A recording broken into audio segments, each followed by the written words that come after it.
Iqra, bacalah. Sampai diulang 3 kali. Nabi mengatakan, ma ana biqari, aku tidak bisa membaca.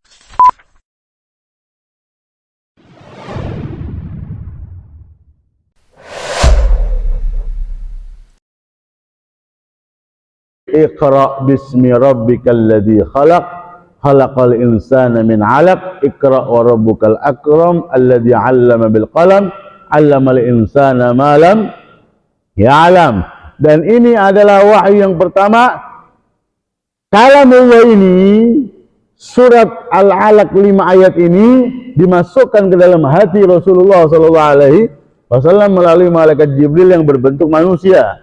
Dan ketahuilah, malaikat Jibril turun kepada Rasulullah SAW dengan membawa wahyu ataupun membawa kabar gembira yang lainnya sebanyak 24.000 kali. Turun kepada Rasulullah SAW 2 kali dalam bentuk aslinya, yaitu setelah menerima wahyu yang pertama 40 hari, ketika akan menerima wahyu yang kedua surat Al-Muddathir, dan yang kedua ketika peristiwa Mi'raj. 2 kali malaikat Jibril menampakkan wujud aslinya. Nah, ketika Rasulullah akan menerima wahyu yang berat ini, sampai disebutkan dalam ayat yang lain tentang bagaimana Al-Quran, sifat Al-Quran ini, law anzalna hadzal qur'ana ala jabalin la ra'aitahu khashi'an mutasaddian min khasyatillah. Seandainya kami Allah turunkan Al-Quran pada sebuah gunung yang kokoh, turun wahyu Allah kepada dia, maka terhentilah khashi'an, gunung tersebut akan terhenti aktivitasnya, berhenti, kemudian mutasaddian, akan hancur, tidak kuat menerima kalam Allah Subhanahu wa ta'ala. Apalagi kita manusia. Maka Rasulullah SAW, manusia tidak seperti manusia biasa, disiapkan oleh Allah Subhanahu wa ta'ala untuk menerima wahyu dengan diberikan bekal ke dalam hatinya dengan peristiwa pembelahan dada yang ketiga ketika beliau berusia 40 tahun. Kemudian yang terakhir, yang keempat, peristiwa pembelahan dada Rasulullah SAW ketika beliau akan di Isra dan Mi'rajkan, bertemu langsung dengan Allah Subhanahu wa ta'ala, langsung berbicara dengan Allah Subhanahu wa ta'ala. Tidak ada hijab.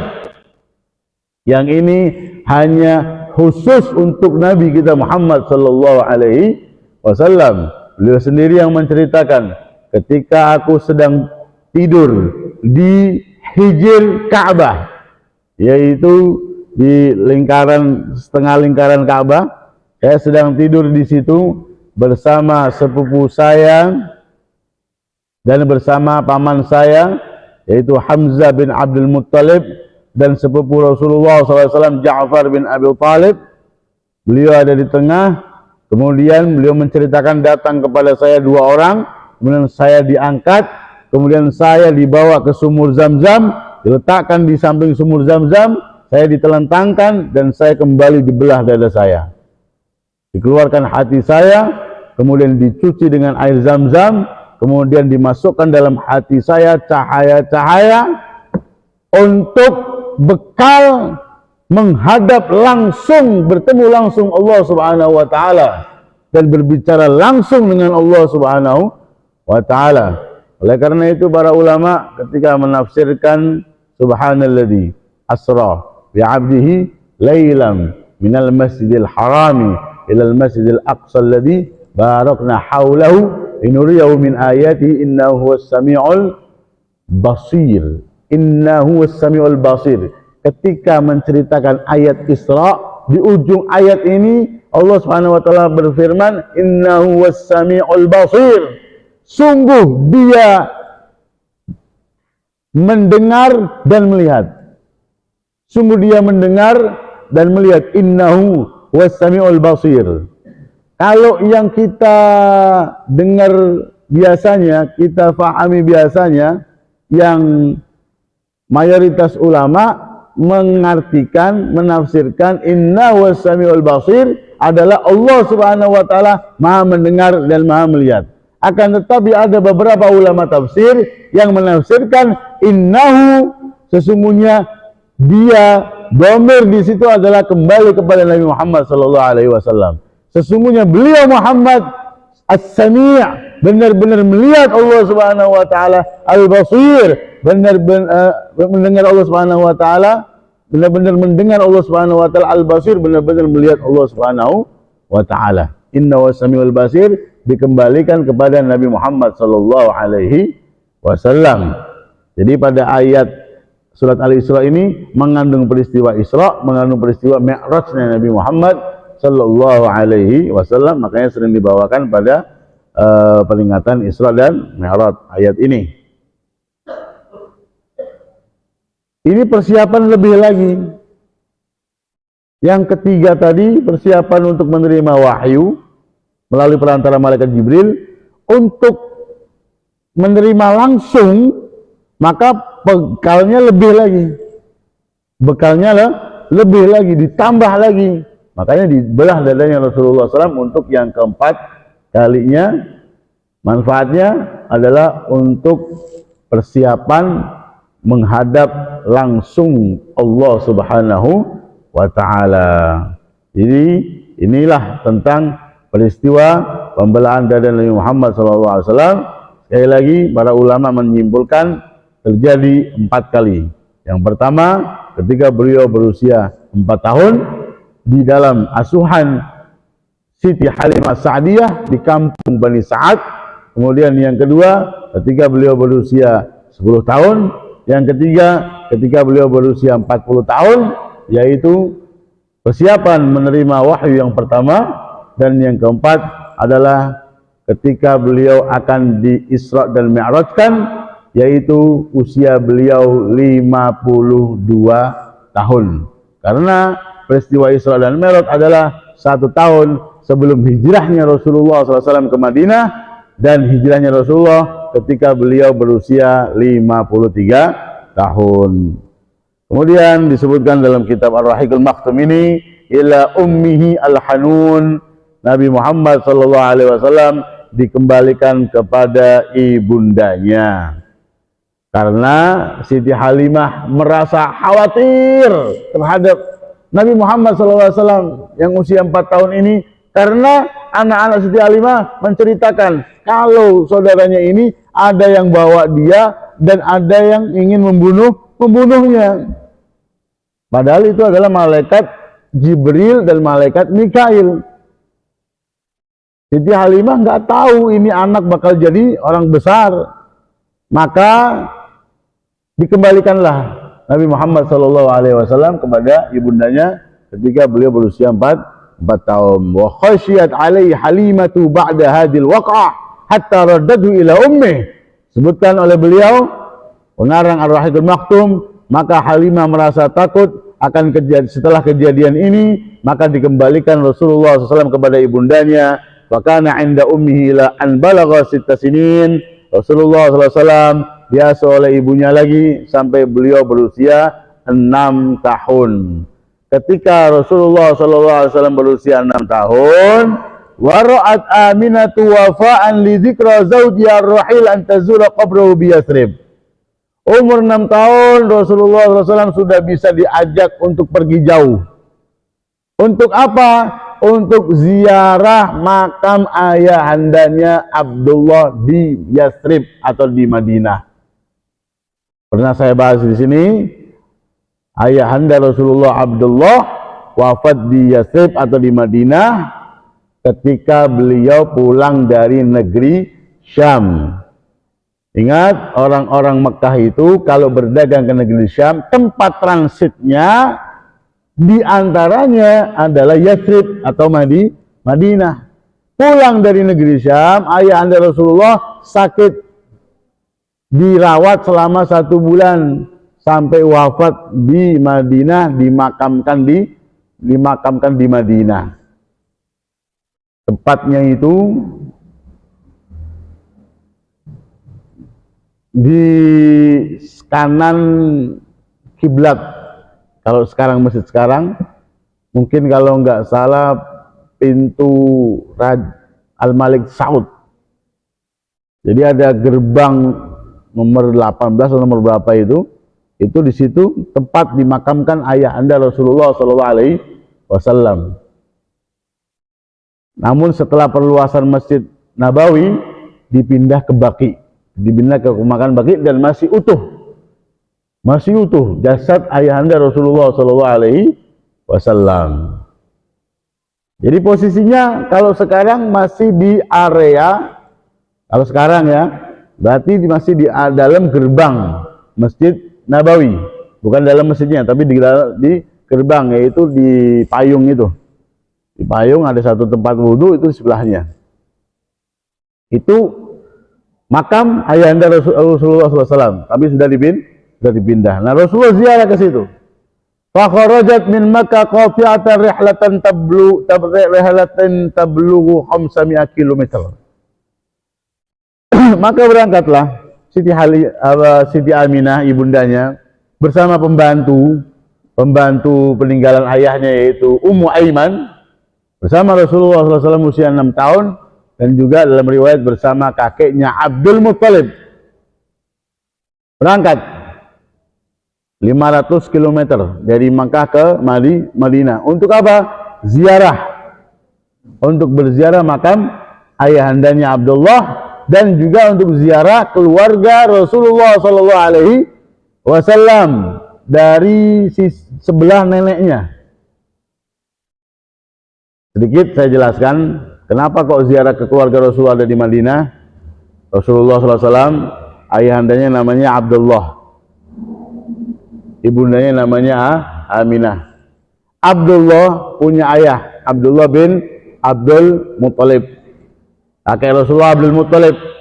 Istri Abdul Muttalib, neneknya Abdul Muttalib siapa namanya? Fatimah. Ini sering saya buat kuis. Kalau bulan Maulid saya ngadain kuis. Setelah saya ceramah, saya bilang sama anak-anak kecil, siapa yang bisa jawab, saya kasih duit. Siapa nama nenek Rasulullah SAW? Banyak yang nggak tahu. Kalau kakek Rasulullah, banyak yang tahu, Abdul Muttalib. Tapi nenek Rasulullah SAW, banyak yang nggak tahu. Nenek Rasulullah SAW namanya Fatimah, istrinya Abdul Muttalib. Nah, Abdul Muttalib bin Hashim. Abdul Muttalib bin Hashim. Hashim ini istrinya siapa? Hashim ini istrinya adalah namanya Salma. Istrinya Hashim namanya Salma. Dan Salma ini adalah orang Madinah. Orang Madinah dari Bani Najjar. Nah, makanya Rasulullah SAW diajak oleh ibundanya ke Madinah untuk berziarah dari keluarga neneknya yang bernama Salma dari Bani Najjar. Ini suku terkenal di Madinah, Bani Najjar. Dan Rasulullah SAW ketika hijrah ke Madinah itu tinggalnya di kampung Bani Najjar yang sekarang dibangun masjid. Nah, itu tepat di kampungnya Bani Najjar. Kemudian Rasulullah SAW beliau menceritakan ketika beliau hijrah ke Madinah. Ketika beliau hijrah ke Madinah, beliau cerita masa-masa kecil beliau usia 6 tahun diajak oleh ibundanya. Ya, dengan mengisyaratkan beberapa tempat. Ya, beliau mengatakan di tempat itu ada satu rumah. Beliau mengatakan di rumah itu dimakamkan ayah saya. Di rumah itu ada kuburan ayah saya. Kemudian beliau juga menceritakan di tempat itu saya bermain dengan anak-anak kecil Madinah saat itu. Kemudian juga beliau menceritakan di tempat itu saya berenang dan saya pintar berenang di kolam itu. Kita kan sering dengar olahraga sunnah itu kan 3.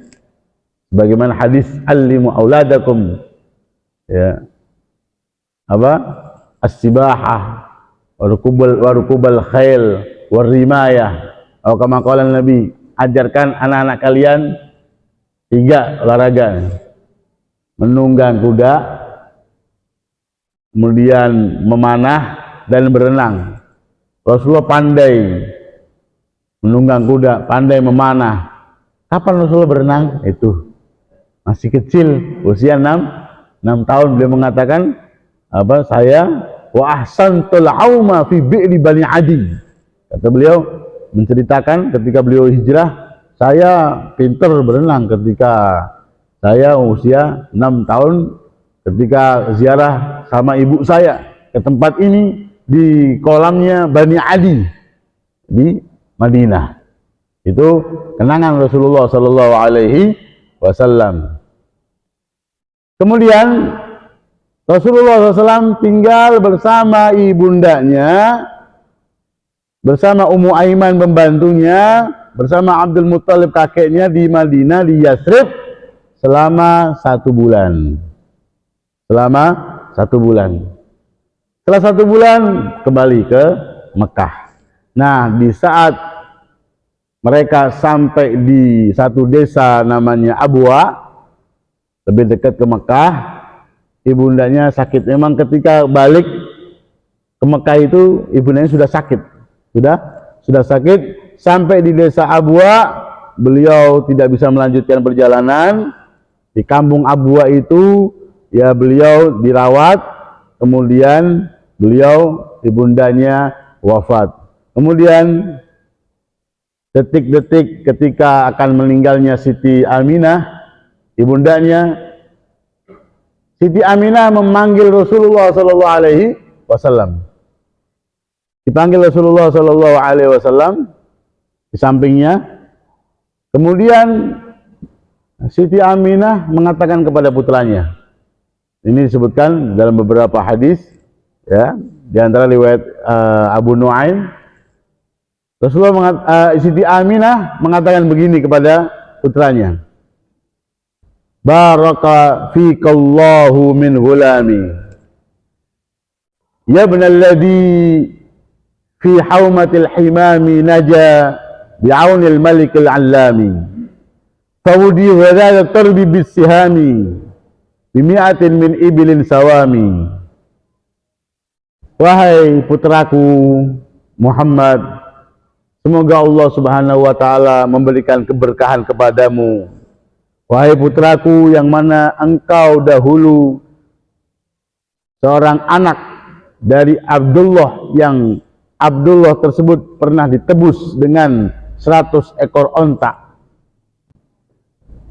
Ibundanya mengatakan begini, in sahama absartu fil manami fa anta mab'usun ilal anami, tub'asu fil hilli wa fil harami, tub'asu bit tauhid wal islami, dina abikal barril ibrahami, wallahi yang ka'anil asnami an la tuwaliha mal aqwami.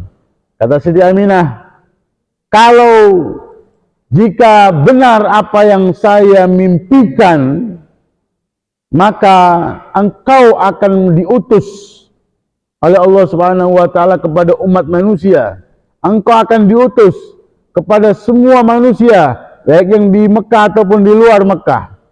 Engkau akan diutus oleh Allah Subhanahu wa taala dengan membawa agama Islam dan tauhid. Engkau akan membawa kembali ajaran kakekmu Ibrahim alaihissalam. Dan Allah akan menjaga kamu dari noda-noda jahiliyah, di antaranya adalah penyembahan patung. Ini kalimat yang diucapkan oleh Siti Halimah. Oleh karena itu para ulama mengatakan ini bukti tanda kalau ibundanya Rasulullah SAW itu adalah juga beriman kepada putranya sendiri, Rasulullah SAW. Sebagaimana yang pernah saya sampaikan, banyak beberapa orang yang beriman kepada Nabi Muhammad SAW, padahal Nabi Muhammadnya itu belum diutus, bahkan belum lahir juga. Di antaranya Raja Tubba' Al-Himyari yang disebutkan dalam Al-Quran ceritanya. Itu beliau sudah beriman kepada Rasulullah SAW 1000 tahun sebelum dilahirkan Rasulullah SAW. Kemudian ada pendeta Bahira beriman kepada Rasulullah SAW sebelum Rasulullah SAW diutus ketika beliau berusia 12 tahun. Pendeta Nastura, usia Nabi 25 tahun belum diutus, tapi dia sudah beriman kepada Nabi Muhammad SAW. Di antaranya adalah ibundanya beliau sendiri. Ketika Rasulullah berusia 6 tahun, ibundanya sudah mengatakan, kalau engkau akan diutus oleh Allah Subhanahu wa taala, engkau akan membawa Islam, engkau akan membawa tauhid, engkau akan membawa ajaran Nabi Ibrahim alaihis salam. Kemudian setelah itu ibundanya mengatakan, kullu jadidin bal, kullu hayyin mayyit, wa kullu kabirin yafna, wa ana mayyitatun. Faqad tarak wa dzikri bakin, faqad taraktu hayra wa waladtu tuhra. Ini catat, perhatikan baik-baik perkataan detik-detik terakhirnya ibunda Rasulullah SAW, Siti Aminah. Beliau mengatakan, sungguh yang hidup akan mati, yang baru akan usang, yang tua apalagi akan cepat meninggal dunia. Dan ingat, dan aku akan mati, wahai putraku Muhammad, tapi kenanganku akan kekal. Ini beliau mengatakan ini, kenanganku akan kekal abadi. Kenapa? Karena beliau mengatakan, Siti Aminah, karena aku telah melahirkan manusia mulia yang suci. Aku telah melahirkan sebaik-baiknya manusia. Kata Siti Aminah. Ucapan Siti Aminah ini benar. Terbukti apa?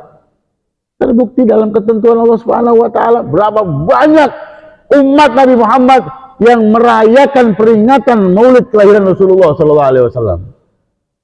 Setiap orang-orang umat Nabi merayakan peringatan Maulid, maka mereka tidak lupa dengan yang melahirkan Nabi Muhammad SAW, yaitu Siti Aminah.